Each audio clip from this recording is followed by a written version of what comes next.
So ಇವಾಗ ಈ road map ನೋಡಿದ್ವಿ ಅಲ್ವಾ? ಈ ರೋಡ್ ಮ್ಯಾಪ್ ಒಂದು AI ಸಿಸ್ಟಮ್ನ ನಾವು ನಮ್ಮ ಕಂಪನಿಯಲ್ಲಿ ಇಂಟ್ರೊಡ್ಯೂಸ್ ಮಾಡಬೇಕು. ನಾವು ಹಂತಗಳಲ್ಲಿ ವಿಭಜಿಸಿಕೊಂಡು ಮುಂದೆ ಹೋಗ್ಬೋದು ಅನ್ನೋದನ್ನ ನಾವಿವಾಗ ಇದರಲ್ಲಿ ತಿಳ್ಕೊಳ್ತೀವಿ. ಇದನ್ನ ನಾವು ಅಪ್ಲೈ ಮಾಡದೇ ಇದ್ರೆ, ಅಂದ್ರೆ ನಾವು ಯಾವುದೋ ಒಂದು ಕಂಪನಿಗೆ ನಾವು ಇದನ್ನ ಬಳಸಬೇಕು. ಬಳಸಿದಾಗ ಇದರಲ್ಲಿ ಹೇಗೆ ನಡೆಯುತ್ತೆ ಅನ್ನೋದು ಇನ್ನೊಂಚೂರು ಅರ್ಥ ಜಾಸ್ತಿ ಆಗುತ್ತೆ. ಓಕೆನಾ? ಸೊ ಇವಾಗ ನಾನು ಒಂದು ಪ್ರಶ್ನೆ ಕೇಳ್ತೀನಿ. ಎಲ್ಲರೂ ಡೆಲ್ ಕಂಪ್ಯೂಟರ್ಸ್ ಬಗ್ಗೆ ಕೇಳಿದ್ದೀರಾ? ಡೆಲ್ ಕಂಪ್ಯೂಟರ್ಸ್ ಏನ್ ಮಾಡ್ತಾರೆ? ಡೆಲ್ ಅವರು ಲ್ಯಾಪ್ಟಾಪ್ಸ್, ನಮಗ್ ಗೊತ್ತಿರೋದೇನು ಲ್ಯಾಪ್ಟಾಪ್ಸ್, ಮೌಸು, ಅದೆಲ್ಲ ಕನ್ಸ್ಯೂಮರ್ಸ್ಗೆ ನಮಗೆ ಸೇಲ್ ಮಾಡ್ತಾರೆ. ಅದಲ್ಲದೆ ಬೇರೆ ಬೇರೆ ಬಿಸ್ನೆಸ್ಸಸ್ಗೂ ಅವ್ರು ಕಂಪ್ಯೂಟರ್ಸ್ ರೆಡಿ ಮಾಡಿಕೊಡ್ತಾರೆ. ಅಂದ್ರೆ ಸರ್ವರ್ಸ್ ಇನ್ಸ್ಟಾಲ್ ಮಾಡ್ಕೊಡ್ತಾರೆ, ದೊಡ್ಡ ದೊಡ್ಡ ಕಂಪ್ಯೂಟರ್ಸ್ ಎಲ್ಲ ಸಪ್ಲೈ ಮಾಡ್ತಾರೆ. ಈ ತರ ಮಾಸ್ ಕಂಪ್ಯೂಟರ್ಸ್ ಎಲ್ಲ ಒಂದು ಕಂಪ್ನಿಗೆ ಬೇಕಾಗಿರೋ ರಿಕ್ವೈರ್ಮೆಂಟ್ಸ್ ಅನ್ನೆಲ್ಲ ಅವರು ಇದು ಮಾಡ್ತಾರೆ. ಇವಾಗ ಡೆಲ್ ಅಂತ ಒಂದು ಕಂಪನಿ, ಒಂದು ಬಿಸ್ನೆಸ್ ಅರ್ಥ ಆಯ್ತಲ್ಲ, ಒಂದು ವೆರಿ ಬ್ರಾಡ್. ಡೆಲ್ ಅಂತ ಒಂದು ಕಂಪನಿ AI ನ ಇಂಟ್ರೊಡ್ಯೂಸ್ ಮಾಡಬೇಕು, ಅವರ ಬಿಸ್ನೆಸ್ಗೆ AI ಇಂಟ್ರೊಡ್ಯೂಸ್ ಮಾಡಬೇಕು ಅಂದ್ರೆ ಯಾವ ತರ AI ಇಂಟ್ರೊಡ್ಯೂಸ್ ಮಾಡ್ಬೋದು? ಅವರು ಯಾವ ತರ ಮಾಡ್ಬೋದು ಯೋಚನೆ ಮಾಡಿ. So if you are the head of Dell, right, you are into what business you are into? ನಿಮ್ಮ ವ್ಯಾಪಾರ ಏನು? ಕಂಪ್ಯೂಟರ್ಸ್ ಮತ್ತೆ ಲ್ಯಾಪ್ಟಾಪ್ಸ್, ಅದನ್ನ ನೀವು ಎಂಡ್ ಯೂಸರ್ಸ್ಗೆ ಮಾರಾಟ, ಅದು ಒಂದು ಬಿಸ್ನೆಸ್. ಮತ್ತೆ ಕಂಪನಿಗಳಿಗೆ ಸರ್ವರ್ಸ್ ಆಗ್ಬೋದು ಅಥವಾ ಇದಾಗ್ಬೋದು, ಇದು ಮಾರಾಟ. ಅದರ ಸರ್ವಿಸಿಂಗ್ ಏನಿರುತ್ತೆ ಅದನ್ನ ರಿಕ್ವೈರ್ಮೆಂಟ್ ನ ನೀವು ಮ್ಯಾನೇಜ್ ಮಾಡ್ತೀರಾ. ಇದು ನಿಮ್ಮ ಓವರ್ ಆಲ್ ಬಿಸ್ನೆಸ್. ನೀವು ನಿಮ್ಮ ಬಿಸ್ನೆಸ್ ಅಲ್ಲಿ AI ನ ಯಾವ ತರ AI ಇಂಟ್ರೊಡ್ಯೂಸ್ ಮಾಡ್ಬೋದು? ಕರೆಕ್ಟ್. ಒಂದು ಅಂದ್ರೆ ಪ್ರತಿ ಲ್ಯಾಪ್ಟಾಪ್ ಅಲ್ಲೂ ಒಂದು AI ಏನೋ ಒಂದು ಕಾಂಪೊನೆಂಟ್, ಅದೊಂದು ಮಾಡ್ಬೋದು. ಕರೆಕ್ಟಾ?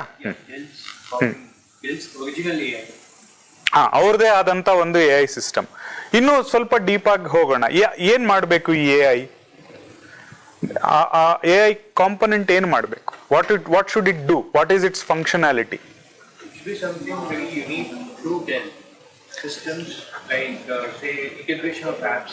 ಕರೆಕ್ಟ್. ಸೊ ಒಂದು ವಾಯ್ಸ್ ಅಸಿಸ್ಟೆಂಟ್ ತರ ಮಾಡ್ಬೋದು. ಕರೆಕ್ಟಾ? ಸಿಂಪಲ್. ಸೊ ಪ್ರತಿ ಡೆಲ್ ಇಂದ ಹೊರಗೆ ಬರೋ ಪ್ರತಿ ಕಂಪ್ಯೂಟರ್ ಅಲ್ಲೂ ಒಂದು ವಾಯ್ಸ್ ಅಸಿಸ್ಟೆಂಟ್ ಇರಬೇಕು. ಕರೆಕ್ಟಾ? ಆ ಕೋ ಪೈಲಟ್ ತರ, ಬಟ್ ಅದು ಡೆಲ್ದೇ ಆಗಿರ್ಬೇಕು. ಅದೇನೋ ಒಂದು ಡೆಲ್ಗೆ ಲಿಂಕ್ ಮಾಡಿ. ಫಾರ್ ಎಕ್ಸಾಂಪಲ್, ಆ ವಾಯ್ಸ್ ಅಸಿಸ್ಟೆಂಟ್ ನ ಹಲೋ ಡೆಲ್ ಅಂದ ತಕ್ಷಣ ಬಂದು ನನಗೆ ಈ ಕಾಂಪೊನೆಂಟ್ ಅಲ್ಲಿ ಪ್ರಾಬ್ಲಮ್ ಆಗ್ತದೆ, ನನಗೆ ರ್ಯಾಮ್ ಹೆಚ್ಚಿಗೆ ಬೇಕು ಅಂತಂದ್ರೆ ಅದು ರ್ಯಾಮ್ ಪಾರ್ಟ್ಸ್ ತಗೊಂಡು ತೋರಿಸ್ಬೇಕು. ಆ ತರದ್ದು ಏನಾದ್ರೂ ಒಂದು ಮಾಡ್ಬೇಕು. ಸೊ ಇವಾಗ ಏನ್ ಮಾಡಿದ್ವಿ, ಫಸ್ಟ್ ಸ್ಟೇಜ್ ಅಲ್ಲಿ ನಮ್ಮ ಕಂಪನಿಯಲ್ಲಿ ನಾವು ಇದು voice. So what I want to do with AI is clear, right? ಪ್ರತಿಯೊಂದು ಕಂಪ್ಯೂಟರ್ ಅಲ್ಲೂ ನನಗೆ ಒಂದು ವಾಯ್ಸ್ ಅಸಿಸ್ಟೆಂಟ್, ನಾನು ಸೇಲ್ ಮಾಡೋ ಪ್ರತಿ ಕಂಪ್ಯೂಟರ್ ಅಲ್ಲೂ ಒಂದು ವಾಯ್ಸ್ ಅಸಿಸ್ಟೆಂಟ್ ನಾನು ಕ್ರಿಯೇಟ್ ಮಾಡಿ ಕೊಡ್ಬೇಕು. ಇದು ನಾನು ಮಾಡ್ಬೇಕು ಅನ್ಕೊಂಡಿರೋಂತ AI. ಇವಾಗ ಇದನ್ನ ಹಂತಗಳಲ್ಲಿ ಹೆಂಗೆ ತಗೊಂಡು ಹೋಗ್ಬೇಕು ಅನ್ನೋದನ್ನ ನಾವು ಪರಿಶೀಲಿಸೋಣ. ಓಕೆನಾ? ಸೊ ಫಸ್ಟ್ ಏನ್ ಮಾಡ್ಬೇಕು? AI readiness assessment. ಅಂದ್ರೆ ಕೆನ್ ಐ ಡೂ ದಿಸ್? ಇದು ಮಾಡಕ್ಕೆ ನನ್ನ ಹತ್ರ ಏನಾದ್ರೂ ರೆಡಿನೆಸ್ ಇದೆಯಾ? ಮೊದಲನೇದಾಗಿ ನನ್ನ ಹತ್ರ ಆ ಡೇಟಾ ಕ್ವಾಲಿಟಿ ಇದೆಯಾ? ಈ ವಾಯ್ಸ್ ಅಸಿಸ್ಟೆಂಟ್ ಕ್ರಿಯೇಟ್ ಮಾಡೋದಕ್ಕೆ ನನಗೆ ಏನ್ ಡೇಟಾ ಬೇಕು? ಆ ಡೇಟಾ ನನ್ನ ಹತ್ರ ಇದೆಯಾ ಇಲ್ವಾ? ಇದ್ರೆ ಅದರ ಗುಣಮಟ್ಟ ಏನು ಅನ್ನೋದನ್ನ ನಾನು ಫಸ್ಟ್ ತಿಳ್ಕೋಬೇಕು. ಎರಡನೇದು, ಡೆಲ್ ಅವರು ಈ ತರ ಅವ್ರು ಮಾರೋದು ಫಿಸಿಕಲ್ ಹಾರ್ಡ್ವೇರ್, ಕಂಪ್ಯೂಟರ್ ಮಾರ್ತಾರೆ. ಅದ್ರ ಒಳಗಿಡೋ ಸಾಫ್ಟ್ವೇರ್ ಡೆಲ್ಗೆ ಅದಕ್ಕೆ ಏನೂ ಸಂಬಂಧ ಇರಲ್ಲ. ಸೊ ಇವಾಗ ನಾನು ಪರ್ಚೇಸ್ ಮಾಡೋ ಒಂದು ಲ್ಯಾಪ್ಟಾಪ್ ಅಲ್ಲಿ ವಿಂಡೋಸ್ ಆಪರೇಟಿಂಗ್ ಸಿಸ್ಟಮ್ ಬೇಕು ಅಂದ್ರೆ ಡೆಲ್ ಅವ್ರ ಹತ್ರ ವಿಂಡೋಸ್ ಆಪರೇಟಿಂಗ್ ಸಿಸ್ಟಮ್ ಜೊತೆ ಕೆಲಸ ಮಾಡೋ ಅಂತ ವಾಯ್ಸ್ ಅಸಿಸ್ಟೆಂಟ್ ಅವ್ರು ರೆಡಿ ಮಾಡ್ಬೇಕು. ಅದು ಮೈಕ್ರೋಸಾಫ್ಟ್ ಅವರು ಅಪ್ರೂವ್ ಮಾಡ್ಬೇಕಲ್ವಾ? ನಾವು ಇದನ್ನ ಜೊತೆಗೆ ಆಪರೇಟಿಂಗ್ ಸಿಸ್ಟಮ್ ಜೊತೆಗೆ ಇದನ್ನು ಇನ್ಸ್ಟಾಲ್ ಮಾಡ್ತೀವಿ ಅನ್ನೋದು ಏನೋ ಒಂದು ಅವರಿಗೆ ರೆಡಿನೆಸ್ ಇರಬೇಕು. ಸೊ ಅಂದ್ರೆ ಏನು, ನಮಗೆ ಟೆಕ್ನಿಕಲ್ ಇನ್ಫ್ರಾಸ್ಟ್ರಕ್ಚರ್ ಇದೆಯಾ? ಅದರ ರಿಲೇಟೆಡ್ ಟೆಕ್ನಿಕಲ್ ಅದು ನಾನು ಮೈಕ್ರೋಸಾಫ್ಟ್ ಹತ್ರ ಮಾತಾಡಬೇಕು, ಅಥವಾ ಲೈನಕ್ಸ್ ಅವರ ಮ್ಯಾನುಫ್ಯಾಕ್ಚರರ್ಸ್ ಇದ್ದಾರೆ ಅವ್ರ ಹತ್ರ ಮಾತಾಡಬೇಕು. ಸರ್ವರ್ ಅಲ್ಲಿ ಏನೋ ಸಾಫ್ಟ್ವೇರ್ ಇನ್ಸ್ಟಾಲ್ ಅವ್ರ ಹತ್ರ ಮಾತಾಡಿ ಆ ಸಾಫ್ಟ್ವೇರ್ನ ನಾನು ಜೊತೆಗೆ ತಗೊಂಡು ಹೋಗ್ಬೇಕು. ಅದಕ್ಕೆ ನನ್ನ ಹತ್ರ ಟೆಕ್ನಿಕಲ್ ಇನ್ಫ್ರಾಸ್ಟ್ರಕ್ಚರ್ ಇದೆಯಾ, ಟೀಮ್ ಕೇಪಬಿಲಿಟಿ ಇದೆಯಾ? ಫಸ್ಟ್ ನಾನು ಇದನ್ನ ಯೋಚನೆ ಮಾಡಬೇಕು. ಈ ಸ್ಟೇಜ್ ಅಲ್ಲೇ ಒಂದೊಂದ್ಸತಿ ಅರ್ಥ ಆಗುತ್ತೆ ನಮಗೆ, ನಮ್ದು ಈ ಇಂಟ್ರೊಡಕ್ಷನ್ ಮಾಡೋದು ತುಂಬಾ ಚೆನ್ನಾಗಿದೆ, ಆದ್ರೆ ಇದು ಬಹಳ ಕಷ್ಟವಾದ ವಿಷಯ, ಇದನ್ನ ಇಷ್ಟೊಂದು ನಾವು ಕಾಂಪ್ಲಿಕೇಟೆಡ್ ಆಗಿದೆ ಅನ್ನೋದು ನಮಗೆ ಅಲ್ಲೇ ಅರ್ಥ ಆಗೋಗುತ್ತೆ. ಈಗ ಆಕ್ಚುಲಿ ಡೆಲ್ ಅವ್ರು ಏನ್ ಮಾಡಿದ್ದಾರೆ ಅಂದ್ರೆ they did not go for this. Del ಅವರು ಪ್ರತಿಯೊಬ್ಬರಿಗೂ ಸರ್ವಿಸಿಂಗ್ ಕೊಡ್ತಾರೆ ಅಲ್ವಾ, ನೀವು ಕಂಪ್ಲೇಂಟ್ ರೈಸ್ ಮಾಡಿದ್ರೆ ನೀವು ಸರ್ವಿಸ್ ಮಾಡ್ತಾರೆ ನಿಮಗೆ.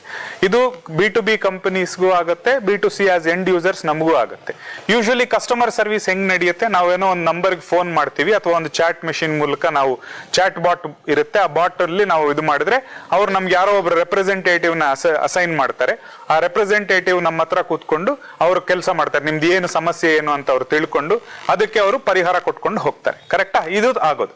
ಸೊ ಡೆಲ್ ಅವ್ರು ಏನ್ ಮಾಡಿದ್ರು, ಡೆಲ್ ಅವ್ರು ಮಾಡಿರೋ ಒಂದು ಅಸೆಸ್ಮೆಂಟ್ ಪ್ರಕಾರ ಈ ಕಸ್ಟಮರ್ ಸರ್ವಿಸ್ದು ಪ್ರತಿ ಒಂದು ರಿಪೋರ್ಟ್ ಇರುತ್ತೆ ಅಲ್ವಾ, ಏನು ಸಮಸ್ಯೆ ಏನು ಬಂದಿದೆ, ಅದಕ್ಕೆ ನಾವು ಪರಿಹಾರ ಏನ್ ಕೊಟ್ವಿ, ಅದು ಸರಿ ಹೋಯ್ತಾ ಇಲ್ವಾ ಅನ್ನೋದು ಪ್ರತಿಯೊಂದು ಕಸ್ಟಮರ್ ಸರ್ವಿಸ್ ಕಾಲ್ಗೂ ಆಡಿಯೋ ಫಾರ್ಮ್ಯಾಟ್ ಅಲ್ಲಾಗ್ಲಿ ಅಥವಾ ಬರೆದಿರೋ ರಿಟರ್ನ್ ಫಾರ್ಮ್ಯಾಟ್ ಅಲ್ಲಾಗ್ಲಿ ಚಾಟ್ ಫಾರ್ಮ್ಯಾಟ್ ಅಲ್ಲಾಗ್ಲಿ ಅವ್ರ ಹತ್ರ ಒಂದು ರೆಕಾರ್ಡ್ ಇರುತ್ತೆ. ಇದನ್ನೆಲ್ಲ ತಗೊಂಡು AI ಗೆ ಫೀಡ್ ಮಾಡಿದ್ರೆ AI can do some of the resolutions ಅಲ್ವಾ. ಸೊ ಫಸ್ಟ್ ಥಿಂಗ್ ಏನ್ ಮಾಡಿದ್ರು ಡೆಲ್ ಅವರು ಅಂತಂದ್ರೆ, ನಮ್ಮ ಹತ್ರ ಡೇಟಾ ಇದೆಯಾ, ಏನ್ ಯಾವ ಫಾರ್ಮ್ಯಾಟ್ಸ್ ಅಲ್ಲಿ ಇದೆ, ಕೆಲವೆಲ್ಲ ಆಡಿಯೋ ಫಾರ್ಮ್ಯಾಟ್ ಕಾಲ್ ರೆಕಾರ್ಡಿಂಗ್ ಮಾಡಿರೋದು ಅದರಲ್ಲಿದೆ. ಆಮೇಲೆ ಅದು ಕ್ವಾಲಿಟಿ ಚೆನ್ನಾಗಿದೆಯಾ, ಆಡಿಯೋ ಕ್ವಾಲಿಟಿ ಚೆನ್ನಾಗಿರ್ಬೇಕು, ಸರಿಯಾಗಿ ರಿಕಾರ್ಡ್ ಆಗಿಲ್ಲ ಅಥವಾ ಅರ್ಧಂಬರ್ಧ ರಿಕಾರ್ಡ್ ಆಗಿರೋದು, ಅದು ಕಟ್ ಆಗಿರೋದು, ಆ ತರದ್ದಿದ್ರೆ ಆ ಫಾರ್ಮ್ಯಾಟ್ಸ್ ಎಲ್ಲ ನಮಗೆ ಪೂರ್ತಿ ವರ್ಕ್ ಆಗಲ್ಲ. ಕೆಲವೆಲ್ಲ ರಿಟರ್ನ್ ಫಾರ್ಮ್ಯಾಟ್ಸ್ ಅಲ್ಲಿದೆ, ಕೆಲವೆಲ್ಲ ಬರೀ ಚಾಟ್ ಬಾಟ್ ಅಲ್ಲಿ ಚಾಟ್ ಫಾರ್ಮ್ಯಾಟ್ಸ್ ಅಲ್ಲಿ ಇದೆ. ಅದನ್ನೆಲ್ಲ ತಗೋಬೇಕು ನಾವು, ಅದನ್ನೆಲ್ಲ ಕ್ರೋಢೀಕರಿಸಿ ಒಂದು ಕಡೆ ಸೇರಿಸಬೇಕು. ಸೊ ಆ ಗುಣಮಟ್ಟ ಎಷ್ಟಿದೆ ಅನ್ನೋದನ್ನ ಅವ್ರು ಮೆಷರ್ ಮಾಡಿದ್ರು. ಗುಣಮಟ್ಟ ಸರಿಯಾಗಿ ಇಲ್ಲದಿದ್ದರೆ ನಾವು ಅದನ್ನ AI ಸಿಸ್ಟಮ್ ಮಾಡಕ್ ಸಾಧ್ಯ ಇಲ್ಲ.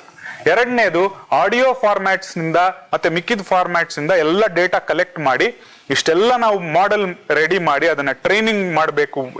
ಯಾಂತ್ರಿಕ ಕಲಿಕೆಯನ್ನು ನಾವು ಯೂಸ್ ಮಾಡಿ, ಮೆಷಿನ್ ಲರ್ನಿಂಗ್ ನ ಯೂಸ್ ಮಾಡಿ ಟ್ರೈನ್ ಮಾಡ್ಬೇಕಂದ್ರೆ ನಮ್ಗೆ ಏನ್ ಇನ್ಫ್ರಾಸ್ಟ್ರಕ್ಚರ್ ಬೇಕು, ಎಷ್ಟು ಸರ್ವರ್ ಕೆಪಾಸಿಟಿ ಬೇಕು, ಎಷ್ಟು GPUs ಬೇಕಾಗುತ್ತೆ, ಜನರಲ್ ಗ್ರಾಫಿಕಲ್ ಪ್ರಾಸೆಸಿಂಗ್ ಯೂನಿಟ್ಸ್ ಅಂತ ಕರಿತೀವಿ, ಎಷ್ಟು GPUಗಳು ಬೇಕಾಗುತ್ತೆ, ಅದನ್ನೆಲ್ಲ ಅವ್ರು ಕೂತ್ಕೊಂಡು ಅಸೆಸ್ ಮಾಡ್ಕೋಬೇಕಾಗಿತ್ತು. ಇದಕ್ಕೆ ಎಷ್ಟು ಸಮಯ ಆಗ್ಬೋದು, ಇದಕ್ಕೆ ಬೇಕಾಗಿರೋ ನಮ್ಗೆ ನಮ್ಮ ಹತ್ರ ಟೀಮ್ ಕೇಪಬಿಲಿಟಿ ಇದೆಯಾ, ಜನ ಇದಾರ ಡೇಟಾ ಕನ್ವರ್ಟ್ ಮಾಡ್ಬೇಕು, ಆಡಿಯೋ ಫಾರ್ಮ್ಯಾಟ್ ಇಂದ ಟೆಕ್ಸ್ಟ್ ಗೆ ಕನ್ವರ್ಟ್ ಮಾಡ್ಬೇಕು, ಜನ ಇದಾರ ಅದು ಮಾಡಕ್ಕೆ. ಈ ಪ್ರಾಜೆಕ್ಟ್ ನ ಮುಂದೆ ವರ್ಷಕ್ಕೆ ನಮ್ಮ ಹತ್ರ ಏನ್ ಟೀಮ್ ಬೇಕಾಗಿದೆ, ಆ ಕೇಪಬಿಲಿಟಿ ಎಲ್ಲ ಅಸೆಸ್. ಸೊ ಮೊದಲನೇ ಹಂತ ಆಯ್ತು. ಎರಡನೇ ಹಂತ ಏನು, ಸ್ಟ್ರಾಟಜಿ ಡೆವಲಪ್ಮೆಂಟ್. ಸ್ಟ್ರಾಟಜಿ ಅಂದ್ರೆ ಏನು, ತಂತ್ರ.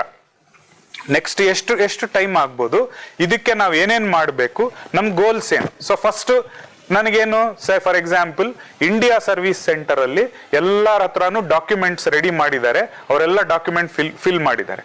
ಆದ್ರೆ ಏಷ್ಯಾ ಪಸಿಫಿಕ್ ಅಲ್ಲಿ, ಬೇರೆ ಇಂಡಿಯಾ ಅಲ್ಲದೆ ಬೇರೆ ಏಷ್ಯಾ ಪಸಿಫಿಕ್ ರೀಜಿಯನ್ ನಲ್ಲಿ ಡಾಕ್ಯುಮೆಂಟೇಶನ್ ಸರಿಯಾಗಿಲ್ಲ. ಸೊ ನಮ್ ಸ್ಟ್ರಾಟಜಿ ಏನಾಗುತ್ತೆ, ಅವಾಗ ಫಸ್ಟ್ ಡಾಕ್ಯುಮೆಂಟೇಶನ್ ಎಲ್ಲ ರೆಡಿ ಮಾಡ್ಕೊಳ್ಳೋಣ, ಈ ರೀಜಿಯನ್ಸ್ ಅಲ್ಲಿ ಮಾಡ್ಬೇಕು. ಸೊ ಅವ್ರಿಗೆಲ್ಲ ಇನ್ಸ್ಟ್ರಕ್ಷನ್ ಹೋಗ್ಬೇಕು, ನೀವೆಲ್ಲ ಡಾಕ್ಯುಮೆಂಟ್ ಇನ್ಕಂಪ್ಲೀಟ್ ಮಾಡಿದ್ದೀರಿ, ಇದನ್ನೆಲ್ಲ ಸರಿ ಮಾಡಿಸಿ ನೀವು ಕರೆಕ್ಟ್ ಆಗಿ ಎಲ್ಲ ಫಿಲ್ ಮಾಡಬೇಕು ಅನ್ನೋದೊಂದು ಇನ್ಸ್ಟ್ರಕ್ಷನ್ ಹೋಗಿ ಆ ಡೇಟಾ ಎಲ್ಲ ಸರಿಪಡಿಸ್ಬೇಕು. ಕೆಲವು ರೀಜಿಯನ್ಸ್ ಅಲ್ಲಿ ಡೇಟಾ ರೆಡಿ ಇರೋದ್ರಿಂದ ನೆಕ್ಸ್ಟ್ ಹಂತಕ್ಕೆ ಹೋಗ್ಬೇಕು. ಸೊ ಇವಾಗ ಏನ್ ಮಾಡ್ತಾ ಇದೀವಿ, ಒಂದು ನಮ್ಮ ಗುರಿ ಏನು ಮುಟ್ಬೇಕು, ಅದಕ್ಕೆ ತಕ್ಕಂತ ಅಲೈನ್ಮೆಂಟ್ ನ ನಾವು ಪರಿಶೀಲನೆ ಮಾಡ್ಕೊಂಡು ಮುಂದೆ ಹೋಗ್ತಾ ಇದೀವಿ. ಕರೆಕ್ಟಾ? ಸೊ ಈ ತರದ್ದು ಮಾಡಿದ್ವಿ. ಆಮೇಲೆ ಮೂರನೇ ಹಂತ ಏನು, ಪೈಲಟ್ ಪ್ರಾಜೆಕ್ಟ್.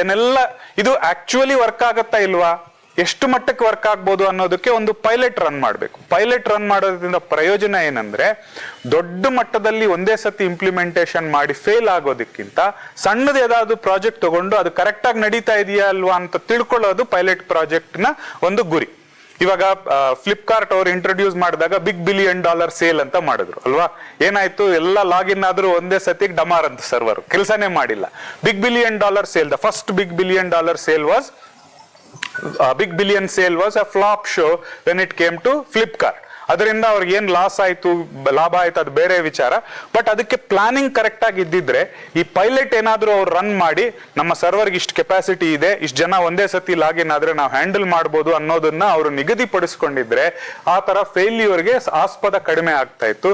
ಹಂಗಾಗಿ ಪೈಲಟ್ ಟೆಸ್ಟಿಂಗ್ ನಡಿಬೇಕಾಗಿ. ಸೊ ಯಾವ್ದೋ ಒಂದು ರೀಜಿಯನ್, ಸಣ್ಣ ರೀಜಿಯನ್, ಒಂದು ಸರ್ವಿಸ್ ಸೆಂಟರ್ ನ ತಗೊಂಡು ಅದರಲ್ಲಿ ಡಾಕ್ಯುಮೆಂಟ್ಸ್ ಎಲ್ಲ ಸರಿಯಾಗಿರೋದನ್ನ ನೋಡಿ ಆ ಸರ್ವಿಸ್ ಸೆಂಟರ್ ಅಲ್ಲಿ ಇಂಪ್ಲಿಮೆಂಟೇಶನ್ ಒಂದರಲ್ಲೋ ಎರಡರಲ್ಲೋ ಮಾಡಿ ನೋಡಿದಾಗ ನಮಗೆ ಇದರಲ್ಲಿ ಏನು ಸರಿಯಾಗಿ ನಡೀಬಹುದು, ಏನು ಸಮಸ್ಯೆಗಳು ಉತ್ಪನ್ನ ಆಗ್ಬೋದು ಅನ್ನೋದನ್ನ ನಾವು ನಿಗದಿಪಡಿಸ್ಕೋಬಹುದು. Once you determine that, once you understand this is, you can scale and do a bigger work. So ಅವಾಗ ಇಂಪ್ಲಿಮೆಂಟೇಷನ್ ಟೆಸ್ಟಿಂಗ್ ಮಾಡೋದಕ್ಕೆ ಏನು ಬೇಕಾಗುತ್ತೆ ಸ್ಕೇಲ್ ಅದನ್ನೆಲ್ಲ ಪ್ಲಾನ್ ಮಾಡಿಕೊಂಡು then you do your scaling and planning, then you do your continuous monitoring and evaluation. So ಒಂದು setup ready ಆದಾಗ ಇನ್ನೂ ಏನು ಮಾಡ್ಬೋದು ಕಂಟಿನ್ಯೂಸ್ ಇಂಪ್ರೂವ್ಮೆಂಟ್ ಸೈಕಲ್ ಅಲ್ಲಿ ಹೋಗ್ತಾ ಇರ್ಬೋದು. So I think you got the gist of how the roadmap works and how the strategy is going to be built. So first and foremost thing is ನಮ್ಮ ಕಂಪನಿನಲ್ಲಿ AI ಏನ್ ಮಾಡಬೇಕು ಅದು ತಿಳ್ಕೋಬೇಕು ಅಲ್ವಾ. ನಮ್ಮ company sir for example I may be running I want to one of the companies came sir ನಾವು AI ಇದು ಮಾಡ್ಬೇಕು ಅನ್ಕೊಂಡಿದೀವಿ, GPT-4 ಬೆಟರಾ GPT-5 ಬೆಟರಾ, ಏನ್ ಮಾಡ್ಬೇಕು ನಿಮ್ AI ಅಂತ ಕೇಳಿದಾಗ ಸರ್ ನಮಗೆ 4 ಡೇಟಾ ಸೋರ್ಸ್ ಇದೆ ಸರ್. ಒಂದು ನೆಟ್ವರ್ಕ್ ಲಾಗ್ಸ್ ಇರುತ್ತೆ, ಆ ನೆಟ್ವರ್ಕ್ ಲಾಗ್ಸ್ ಇರಿಂದ ನಮ್ಮ ಕಂಪ್ಯೂಟರ್ಸ್ ಏನೇನು ಯಾವಾಗ ಯಾರು ಕೆಲಸ ಮಾಡ್ತಿದ್ದಾರೆ ಅನ್ನೋದು ನಮ್ಗೆ ಇನ್ಫಾರ್ಮೇಶನ್ ಬೇಕು. ಆಮೇಲೆ ನಮಗೆ ಎಂಪ್ಲಾಯಿ ಪ್ರೊಫೈಲ್ಸ್ ಇರುತ್ತೆ ಸರ್, ಅದರಿಂದ ನಮ್ಗೊಂದಷ್ಟು ಇನ್ಫಾರ್ಮೇಶನ್ ಬೇಕು. ಆಮೇಲೆ ಇನ್ನೊಂದು ಈ ತರ 4-5 ಡೇಟಾ ಸೋರ್ಸಸ್ ಇಂದ ಇನ್ಫಾರ್ಮೇಶನ್ ಬೇಕು. GPT-4 ಬೆಟರಾ GPT-5 ಬೆಟರಾ ಅಂದ್ರೆ ನಾನು ಹೇಳಿದೆ ಮೇಡಮ್ ನಿಮ್ಗೆ ಏನಾದ್ರೂ ಹುಚ್ಚು ಹಿಡಿದಿದ್ಯಾ, ಒಂದೇ GPT-4 ಗೆ ನೀವು ಇದೆಲ್ಲ ಡೇಟಾ ಹೆಂಗೆ ಕೊಡಕ್ ಸಾಧ್ಯ? GPT-4 is a large language model ಅಲ್ವಾ, ಅದು ಟೆಕ್ಸ್ಟ್ ನ ಅನಲೈಸ್ ಮಾಡಿ ನೆಕ್ಸ್ಟ್ ಟೋಕನ್ ಏನಿದೆ ಅದು ಪ್ರಿಡಿಕ್ಟ್ ಮಾಡಿ ನಮಗೆ ಹೇಳುತ್ತೆ. Generative AI technology. ಅದಕ್ಕೆ ನೀವು ಎಕ್ಸೆಲ್ ಶೀಟ್ ಕೊಟ್ಟು ಇದನ್ನ ಅನಲೈಸ್ ಮಾಡು ಅಂದ್ರೆ ಅದು ಒಂದೊಂದ್ಸತಿ ಸರಿಯಾಗಿ ಮಾಡ್ಬೋದು, ಇನ್ನೊಂದ್ಸತಿ ಸರಿಯಾಗಿ ಮಾಡದೇ ಇರ್ಬೋದು. ಅಥವಾ ಸೊ ಯಾವ ತರದ ಡೇಟಾ ಇದೆ ಅದನ್ನ ನೋಡ್ಕೊಂಡು ಅದರಿಂದ ನಾವು ಯಾವ ಮಾಡೆಲ್ ನ ಯೂಸ್ ಮಾಡ್ಬೇಕನ್ನೋದು ಡಿಟರ್ಮಿನ್ ಮಾಡ್ಬೇಕು. ಇದೆಲ್ಲ ಟೆಕ್ನಿಕಲ್ ಡಿಸಿಷನ್ಸ್ ಅಲ್ವಾ. ಸೊ ನಮ್ಮ AI ನಮ್ಮ ಕಂಪನಿನಲ್ಲಿ ಏನ್ ಮಾಡ್ಬೇಕು ಅನ್ನೋದನ್ನ ಫಸ್ಟ್ ನಾವು ಯೋಚನೆ ಮಾಡ್ಕೋಬೇಕು. ಆ ಮಾಡೋದಕ್ಕೆ ಡೇಟಾ ರೆಡಿ ಇದೆಯಾ, ಟೀಮ್ ರೆಡಿ ಇದೆಯಾ, ಅದನ್ನೆಲ್ಲ ನಿಗದಿಪಡಿಸ್ಕೊಂಡ್ಮೇಲೆ ನಾವು ಮುಂದೆ ಹೋಗ್ಬೇಕು. ಸೊ ಹಂತಗಳಲ್ಲಿ ನಾವು ಇದು ಮಾಡಿದಾಗ ನಮಗೆ ಒಂದೊಂದು ಹಂತದಲ್ಲೂ ನಮಗೆ ಕರೆಕ್ಟ್ ಆಗಿ ಯೋಚನೆಗಳು ಸಿಗ್ತಾ ಹೋಗುತ್ತೆ. ಸೊ ಆ ಯೋಚನೆಯನ್ನು ಒಂದು ಕ್ರೋಢೀಕರಿಸಿ we can take it forward. Usually ಏನಾಗುತ್ತೆ, ಯಾಕೆ ರೋಡ್ ಮ್ಯಾಪ್ ಬಗ್ಗೆ ಹೇಳಿದ್ದೀನಿ ಸ್ವಲ್ಪ ಡೀಟೇಲ್ಡ್ ಆಗಿ ಅಂತಂದ್ರೆ, ಯೂಶುವಲಿ ಆಗೋ ಕತೆ ಏನು ಕಂಪನಿಗಳಲ್ಲಿ ಅಂದ್ರೆ ಎಲ್ಲರೂ AI ಯೂಸ್ ಮಾಡ್ಬಿಡ್ತಿದ್ದಾರೆ, ನಾವು ಯೂಸ್ ಮಾಡೋಣ, ಏನೋ ಒಂದು ಮಾಡೋಣ ಅಂತ ತುಂಬಾ ಪ್ರೆಷರ್ ಇರುತ್ತೆ ಆರ್ಗನೈಸೇಷನ್ಸ್ ಅಲ್ಲಿ ಅಲ್ವಾ. ನಿಮ್ಗೂ ಆ ಎಕ್ಸ್ಪೀರಿಯನ್ಸ್ ಆಗಿರ್ಬೋದು, ನಾವು AI ಅಲ್ಲಿ ಯೂಸ್ ಮಾಡ್ಕೊಂಡು ಏನೋ ಒಂದು ಮಾಡ್ಬೇಕು ಅಂತ ಆ ಉತ್ಸಾಹದಲ್ಲಿ ಅಥವಾ ಆ ಪ್ರೆಷರ್ ಅಲ್ಲಿ ಹೇಗಂದ್ರೆ ಹಾಗೆ ನಾವು ನಿರ್ಣಯಗಳು ತಗೊಂಡಾಗ ಅದು ನಮಗೆ ಯೂಸ್ ಆಗದೆ ಇರ್ಬೋದು, ಒಂದೊಂದ್ಸತಿ ಹಾನಿಕಾರಕವೂ ಆಗಿ ಹೋಗ್ಬೋದು. ಹಾಗಾಗಿ ಏನ್ ಮಾಡ್ಬೇಕು ಅನ್ನೋದನ್ನ ಡಿಸೈಡ್ ಮಾಡ್ಕೊಂಡು ಹಂತಗಳಲ್ಲಿ ಅದನ್ನ ಇಂಪ್ಲಿಮೆಂಟ್ ಮಾಡಿದಾಗ ನಾವು ನೋಡಿ ಪೈಲಟ್ ಟೆಸ್ಟಿಂಗ್ ಅಂತ ಹೇಳಿದ್ವಿ ಆಲ್ರೆಡಿ. ಇಲ್ಲಿ ಈ ಪೈಲಟ್ ಪ್ರಾಜೆಕ್ಟ್ ಅಲ್ಲೇ ನಮ್ಗೆಲ್ಲ ಗೊತ್ತಾಗುತ್ತೆ. ಸೊ ಫಸ್ಟ್ ಏನ್ ಮಾಡ್ಬೇಕು, AI ನ ಏನೋ ಒಂದು ಮಾಡ್ಬೇಕು ಅಂದ್ರೆ ಯಾವುದೋ ಒಂದು ಪೈಲಟ್ ಮಾಡ್ಬೇಕು. ಆ ಪೈಲಟ್ ವರ್ಗು ನಾವು ಹೋದಾಗ ಅವಾಗ ನಮಗೆ ಅದರಲ್ಲಿರೋ ಫ್ರೇಮ್ ವರ್ಕ್, ಅದರಲ್ಲಿರೋ ಏನ್ ಮಾಡ್ಬೇಕು ಮುಂದೆ ಅನ್ನೋದು ಗೊತ್ತಾಗುತ್ತೆ. ಹಂಗಾಗಿ then we go to scaling and optimisation at a later point of time. ಸಣ್ಣ ಆರ್ಗನೈಸೇಷನ್ ಆಗ್ಬೋದು, ದೊಡ್ಡ ಆರ್ಗನೈಸೇಷನ್ ಆಗ್ಬೋದು, ಇದೇ ಫ್ರೇಮ್ ವರ್ಕ್. ಹಾಗೇನೆ done sir, done, we can close. Come here at 1:30. Should start at least by 2. No, 1:30 I will start. I have something to share. Okay, but let Piyush come by 2 o'clock. Allah, then you have to leave now. 12:45. Okay. I will leave. So even for small projects, ನೀವು ಏನಾದರೂ ಒಂದು project as a student project you want to implement something, I think the same implementation framework goes on and which you can later take it up on a bigger scale. So this is what I wanted to share. ಇವಾಗ ಊಟ ಮಾಡುವ. Okay, let's take lunch. Let's break for lunch. 7th floor as usual like yesterday. But let us be back here by 1:30 because at 1:30 I have something in nenne demo miss ಮಾಡಿದಿವಲ್ಲ, right? Because of the time and some adjustment that need to be done, I missed out the demo. At 1:30 we will start with a demo of Orange data mining and how it works. I will show you some details today. Then Dr. Piyush from Nitte Meenakshi Institute of Technology will be here. He will talk to us on AI's applications in manufacturing and generative AI, how it works and so on. But tomorrow we will have a complete set of demos, right? From morning till the end of the session, it will be fully flooded with demos, so please come prepared.